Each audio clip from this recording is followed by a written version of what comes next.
Hey guys, welcome back to another episode. Today I'm with Martin Dolenc from Croatia. He's been kiting for a long time. He has couple championships belts behind him. He qualified for the Youth Olympics, and he's been growing from this sport a lot. He came to the sport when he was young, and now he's 19. He had a birthday yesterday, May 2nd. 19. Big congratulations. Amazing. I think 19 years of age is an amazing age. So today we're in Italy, Garda, during third day when we had the bad weather, mostly rain all day. So we're doing a bunch of interviews with a bunch of riders. I'm trying to bank them up to have them spread out equally throughout the summer and post every week for you guys. So hey Martin, what's up? What's up? All good? What's up? Let's start from your background, because I know when I came to the sport, you were already kiting, and what was it like? I think 5-6 years ago. Yeah. So you were like 13, 14 years of age. I think it was 2014 on the Youth and Masters World Championship in Sardinia. Yeah, it was. Yes. And then let's take even before it. When did you start kiting? What was your background? Like I started kiting when I was 9 with my dad in Egypt, and when I was 12, I went to my first competition to the World Championship in Sardinia, where we had like 150 men and 50 women. Okay. So that was like I think the biggest World Championship ever with 3 fin race boards. That was back in 2012, right? Yes. Okay. Yeah. And then after that, yeah. Did you start racing from the beginning, or you did freestyle at first? I basically just did like free ride. I wanted to do a little bit of freestyle, but nothing like big. Okay. Like I learned how to do a rally and an Aspen and stuff like that, but never really any competitions or anything like that. I just went straight to raceboard. Okay. And I liked it a lot. Yeah, and since then, because when you join the sport at such a young age and you grow with it, within the sport, I think the kitesurfing should be a big part of your life now. Yeah, it really is a big part of my life, and especially now as we get Olympic, hopefully like we're gonna get like my sister to get going and like be really good in it as well, and we're gonna get funding from the Croatian Olympic committee and stuff, so it's cool. I know you are a very high level rider, right? You constantly in top 10, top 20 racing at the big major events in the world.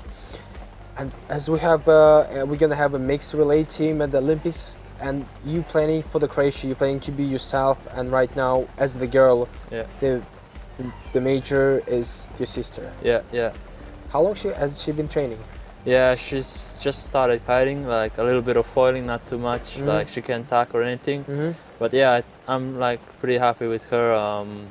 Because she's still 11, she's still young. Okay, yeah. She's still growing, so yeah, I understand that she's a little bit afraid. But that's normal. Like I remember when I was 12, I was really afraid on the raceboard going downwind, so I kind of understand her. And as you said that you're wishing to get more support from the Olympic National Sailing Federation of Croatia. Do you get any support right now? What's the situation with the sport? How does the federation think genuinely about the sport of kitesurfing? Well, I think relatively in Croatia, I think we're in a good. Kiteboarding is in a good position now. I think they acknowledge that we are becoming an Olympic sport, so they're already funding me with some like support for competitions and for travels and stuff like that. So I think it's really good, and I think they're gonna keep up and like be even more in the future. Okay, that's amazing to hear.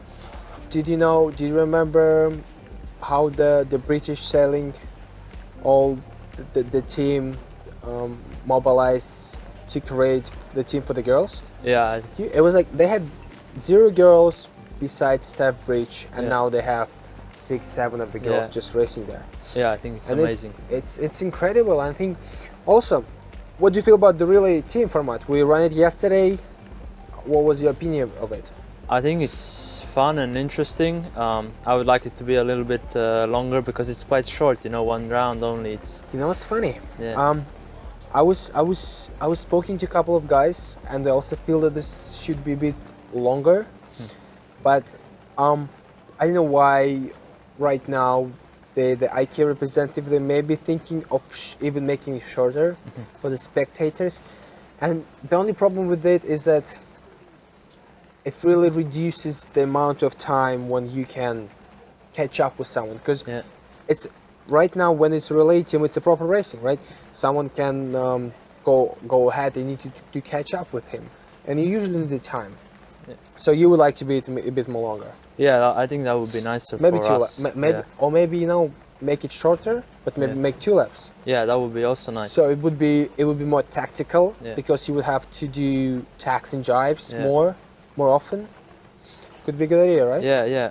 I think also, like, my idea is, like, would be fun that we have like a separate course for men and women. So like we race on this course, and then we go like here, down, and then finish here, and then the women have their course here. I think that would be a really interesting. Oh, so it would be like a circuit. So we start in point A. Yeah. We sail to point B, and then we sail to point C. Like, and at point C we have transition zone, and the girls start from point C and they go to point, let's say D. Then they go to point A and they, like, finish over the point A. Something like that. Yeah, something like that. I think it would be interesting. Yeah, that could be interesting. We definitely could think about it. And as if any athletes are watching us, I would definitely encourage you, and the IKEA representative encouraged us to be active, because this is the first time we tried this program, and there's still going to be few changes, maybe minor changes to the format in general. So, and they're looking for the response, how it went. What do you think for the spectators? Is it more interesting to watch the mixed relay team rather than just the individual races? Well, yeah, like my dad was telling me that it's really interesting, so I think it is. The same for me. My coach was like saying, "Oh, that's so amazing! Like, you can really see," and also the people was like, the rush when someone catching up with someone. And then, because I had like a big catch up was one team, and everyone was looking, like, yeah, let's go. And then when you finally catch up with them, it's just like, it's like a real proper racing. I think it's amazing. Yeah. Besides the relay team, because I think we know they did a really good job on establishing it, and in 5 years we're definitely gonna polish this format, and it's gonna be amazing. How do you do in the individual event? Well, individual event, I'm quite happy because I was like, my speed is quite good. Like, I'm really catching up to the top guys. I think that's just as a result of my like training on the last months, because I really like went full in with last months. I got my driver's license, so I can train a lot more. Nice. Yeah, so it's been nice. Okay, so you've been, so I say in last months you've been pushing the hours in, training more. Yeah, exactly. So, do you think this just the amount of hours you spend on the water is the key for the current success you having at this event? Part of it, yeah, for sure. Yeah. Okay. Because I think it's, I also, and during this podcast, I try to give some perspective or maybe some hints and tricks to how to be better for other people. And it's been a constant theme on every single episode that you need to spend more hours. The more hours you spend, the better you get. Yeah, I think it's that. But not just only that. I think it's only like hours on the water is probably 50%, and the other 50% is probably hours in the gym and hours you spent on the race course and like tactics and everything like that. And then there's also your gear and how you set it up, how you tuned your kites. And what about the gear? What do you use?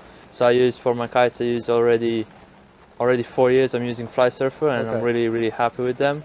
And for the foil I'm using the MaxLab right now. Like I've been using last 2 years FLYSURFER as well. I'm really stoked with the quality of the kites and genuinely with the performance. Who's your sponsors? Let's just tell them and let's thank you them. Yeah, right now it's FLYSURFER is my sponsor, and other than that, I think the Croatian Sailing Federation is also like a sponsor. Okay. To me. And my dad, of course, dad and mom. Yeah, nice. But I'm really like, as an athlete, I'm international one. I'm really happy to hear that this national sailing federations start to support athletes, and it really shows that our sport is growing from a small group of enthusiastic people to something bigger, where the big machines like a national sailing federation start to go in, fund it, and push the sport. Overall, are you looking forward to Olympic Games, right? Yeah. Like, so I've been to the Youth Olympics and it was really fun, and the Okay. spirit, it's just crazy. And Tell me, I've heard that the qualification was gnarly for the Youth Olympics. Lots of kids, 20 racing, everyone Yeah. wants to come. How is it for you? yeah, it was really stressful. Like last year, actually this time was the qualification in China where I qualified, and I was like really happy and really relieved that I get to qualify, because it was really stressful, because slalom is like much more intense and everything Okay. can change really much because there are more discards, so the points are always tighter. And yeah, in slalom it's a lot about the start, so it's kind of like hard. Like, you have to train a lot, but also on the day of the race you have to be like super focused, and you have to like want it and stuff. How often are the Youth Olympic Games? Every 4 years. Every 4 years. Okay, we're probably gonna have them for next 4 more years. But then, what would be your advice to the kids who would maybe this podcast would be watched in 4 years? What would be your advice for the kids who are gonna be practicing, training for the Youth Olympics? Well, definitely don't stress too much. Have fun on the water, and just train hard and give your best when you come there. Okay. Yeah. And what else? What else big events? Because you did a bunch of slalom events. Yeah. Definitely, just walk me through your career for the last 5 years. What was the major ups and downs? Well, the major up for me, the first one was when I won the Croatian national championship in 2012. That was like, I was really happy. That's amazing. Yeah, because I was only 12 years old, and like there were a bunch of other guys and I was fighting with them, and that was like one of my happiest. Was it on the race boards? Yeah, on the race board, Nice. strip in, yeah. Then after that, when I won the world championship in 2015, the junior world championship under 18, that was also, I was really happy after that. And then the slalom events, like I won the European slalom events in seniors. You're doing really good in slalom. Yeah, thanks. Do you like it? Yeah, I like it, and my dad was doing slalom, so he knows a lot about it, so he gave me a lot of tips and everything. What's the biggest? Okay, I don't think it's fair to ask you what do you know that others don't know about the slalom, Yeah. but what do you think gives you an advantage over the other guys in slalom? I think it's that I know approximately what's going to happen at the start, like how people move, like if the wind changes, what's going to happen, stuff Okay. like that. So you say you have an experience over the others, so you can predict the outcome of different situations that create. Yeah. Okay. Even though on the Youth Olympics it was really hard, because everyone was pushing so hard, so it was always really hard to start on the Youth Olympics. Okay, amazing. How's Garda? Do you like this place? How do you like it? I like it really much, actually, because it's close to home. So How close is it to you? it's like my home is actually 5 hours, Oh, 5 hour really? drive from here. Yeah. Wow, that's super close. Yeah. Have you ever kited here before? No, I was on a Techno 293 regatta in 2014 here, but actually never. Right. Okay. I want to know more about your home spot. How close is it to you? What is it? Is it the ocean, the sea, the lake? What's the conditions usually you get? So yeah, it's the Mediterranean Sea. I live like in Croatia. There's this peninsula that's like 100 kilometers long from both sides approximately, and I live right on the top of it. Okay. And so like if it's thermic wind, I go to the left side. If it's this wind, I go there. So I basically have most of the conditions. Actually, I would say all conditions. Okay. And yeah, it's just really nice. So you can get to any spot in under 20 minutes. That's amazing. Yeah. When you, is this well getting back to helping others to develop themselves to be better. When you go on the water, what do you try to practice on? Like when you kite on your own without everyone, what do you do? Well, right now I think like we are still in the phase of developing. Like we haven't still established our top speeds. So like I think you can agree that our top speeds are getting bigger and bigger every year. Yeah, absolutely. So I think I just go out there and try to make everything faster, like do my speed faster, like get more feeling for everything and make my drives and tacks more safer, and that's it basically. One of the main problems with everyone is the tacks and jibes. How do you improve them? What would be your tip to do the tack or jibe better? Well, I think there's not much secret. I think it's just repeat and that's it. Just repeat it many times and that's it. Hours in the water, just try. Yeah.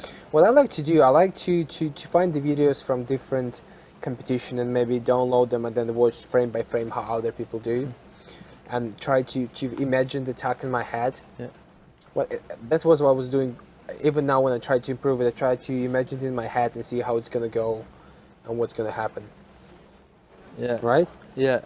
Well, I think it's hard to imagine because there are different kinds of conditions. So there are like you always have to like the bar. You don't even think about it, but you always pull the bar differently. I think. Maybe, yeah. Sometimes you pull it faster. Sometimes you pull it slower, or sometimes like that. Okay.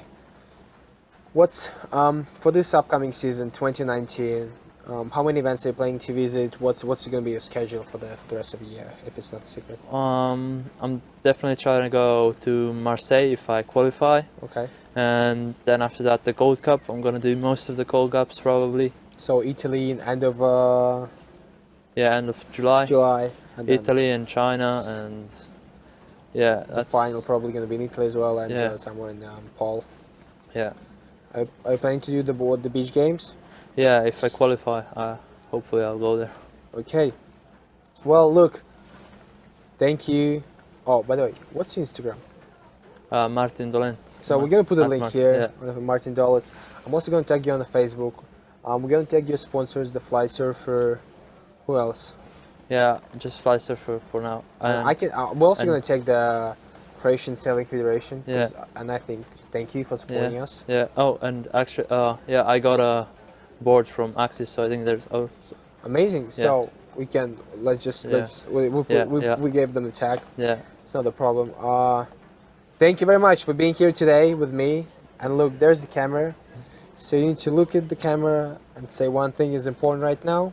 Maybe it's not important. Just say one thing for the viewers you would like to know. You know, you can say mom, dad, what's up, or you can say hi to your little sister, or like, you know, McDonald's sponsor me, or like give you motivational thought. Just say something out there into the world, and we're gonna finish with that. Okay. Thanks, mom and dad, and especially my sister. And hopefully we get some wind here in Lago di Garda today and some sun.